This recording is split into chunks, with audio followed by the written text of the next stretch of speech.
Assalamualaikum warahmatullahi wabarakatuh. Perkenalkan, nama saya Angga Fauzi Nugraha. Saya dari Prodi Pendidikan Bahasa Inggris dengan NIM 18821500068. Baik, di kesempatan kali ini saya ingin membuat video presentasi saya dengan mata kuliah filsafat untuk melengkapi nilai UAS saya dengan dosen pengampu Bu Iswandi Agustin MPD. Baik, langsung saja ke presentasi saya. Di sini saya ingin menjelaskan tentang filsafat secara umum dan perbedaan ilmu dan pengetahuan. Baik, di sini saya ingin menjelaskan tentang filsafat, pengertian filsafat.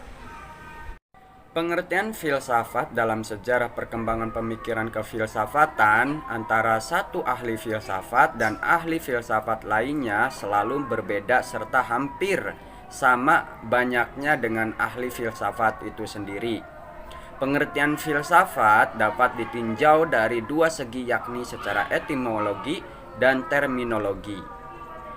Filsafat secara etimologi yaitu kata filsafat dalam bahasa Arab dikenal dengan istilah falsafah, dan dalam bahasa Inggris dikenal istilah filosofi, serta dalam bahasa Yunani dengan istilah filosofia. Kata filosofia terdiri atas kata philin yang berarti cinta atau love, dan sophia yang berarti kebijaksanaan atau wisdom. Sehingga secara etimologis istilah filsafat berarti cinta kebijaksanaan atau love of wisdom dalam arti yang sedalam-dalamnya. Nah, sedangkan filsafat secara terminologi adalah arti yang dikandung oleh istilah filsafat. Hal ini disebabkan batasan dari filsafat itu sendiri banyak, maka sebagai gambaran diperkenalkan beberapa batasan sebagai berikut, yaitu ada menurut Plato, Aristoteles, Prof. Dr. Fuad Hasan, Immanuel Kant, René Descartes. Oke, menurut Plato sendiri berpendapat filsafat adalah pengetahuan yang mencoba untuk mencapai pengetahuan tentang kebenaran yang asli karena kebenaran itu mutlak di tangan Tuhan. Dan menurut Aristoteles berpendapat filsafat adalah ilmu pengetahuan yang meliputi kebenaran yang di dalamnya terkandung ilmu-ilmu metafisika, logika, retorika, etika, dan estetika. Dan sedangkan menurut Prof. Dr. Fuad Hasan, dia berpendapat kalau filsafat adalah suatu ikhtiar untuk berpikir radikal, artinya melalui dari radiksinya suatu gejala, dari akarnya suatu hal yang hendak dipermasalahkan.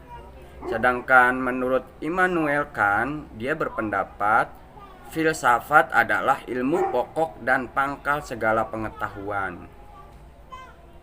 Dan menurut René Descartes, dia mengatakan bahwa filsafat adalah ilmu pengetahuan tentang hakikat bagaimana alam mewujud yang sebenarnya. Di sini juga ada beberapa ciri-ciri filsafat, yaitu menyeluruh, mendasar, dan spekulatif.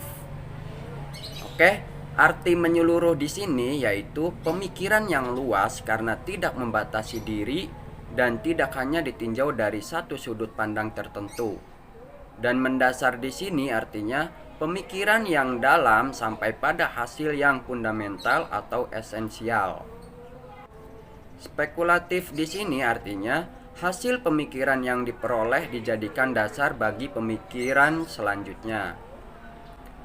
Nah, di sini juga ada ciri-ciri berpikir secara kefilsafatan menurut Ali Mudofir sebagai berikut, yaitu ada berpikir secara radikal, berpikir secara universal, berpikir secara konseptual, berpikir secara koren, berpikir secara sistematik, berpikir secara komprehensif, berpikir secara bebas, dan ada berpikir secara bertanggung jawab.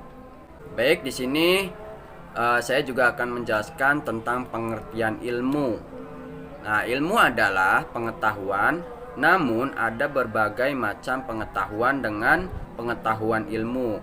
Dimaksud pengetahuan yang pasti, eksak, dan betul-betul terorganisir. Jadi, pengetahuan yang berasaskan kenyataan dan tersusun baik. Apa sih pengetahuan ilmu itu? Kalian tahu?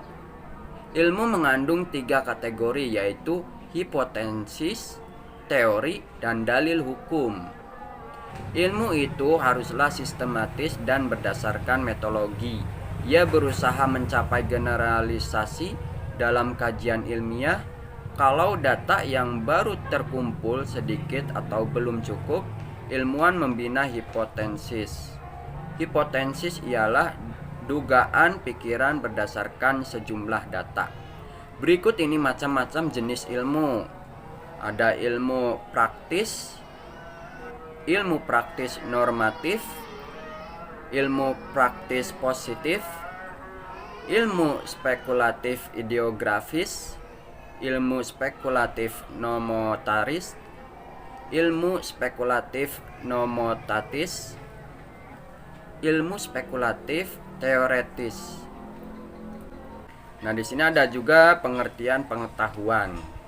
Menurut Dr. Sidi Ghazalba, pengetahuan adalah apa yang diketahui atau hasil pekerjaan tahu. Pekerjaan tahu tersebut adalah hasil dari kenal, sadar, insaf, mengerti, dan pandai. Pengetahuan itu adalah semua milik atau isi pemikiran. Dengan demikian, pengetahuan merupakan hasil proses dari usaha manusia untuk tahu. Dalam kamus filsafat dijelaskan bahwa pengetahuan atau knowledge adalah proses kehidupan yang diketahui manusia secara langsung dari kesadarannya sendiri. Untuk materi yang terakhir, saya ingin menjelaskan tentang perbedaan ilmu dan pengetahuan. Oke, perbedaan pengetahuan dengan ilmu. Dari sejumlah pengertian yang ada, sering ditemukan keracuan antara pengertian pengetahuan dan ilmu. Untuk memperjelas pemahaman kita, perlu juga dibedakan antara pengetahuan yang sifatnya prailmiah dan pengetahuan yang ilmiah. Pengetahuan yang bersifat prailmiah ialah pengetahuan yang belum memenuhi syarat-syarat ilmiah pada umumnya. Sebaliknya, pengetahuan ilmiah adalah pengetahuan yang harus memenuhi syarat-syarat ilmiah. Pengetahuan pertama disebut sebagai pengetahuan biasa, dan pengetahuan kedua disebut pengetahuan ilmiah. Adapun syarat-syarat yang dimiliki oleh pengetahuan ilmiah, yaitu harus memiliki objek tertentu atau objek formal dan material, dan harus bersistem, memiliki metode tertentu, dan bersifat umum. Dapat disimpulkan bahwa pada dasarnya pengetahuan berbeda dengan ilmu. Perbedaan itu terlihat dari sifat sistematisnya dan cara memperolehnya. Nah, mungkin cukup sekian yang bisa saya sampaikan, yang bisa saya paparkan di presentasi saya. Kurang lebihnya saya mohon maaf. Wassalamualaikum warahmatullahi wabarakatuh.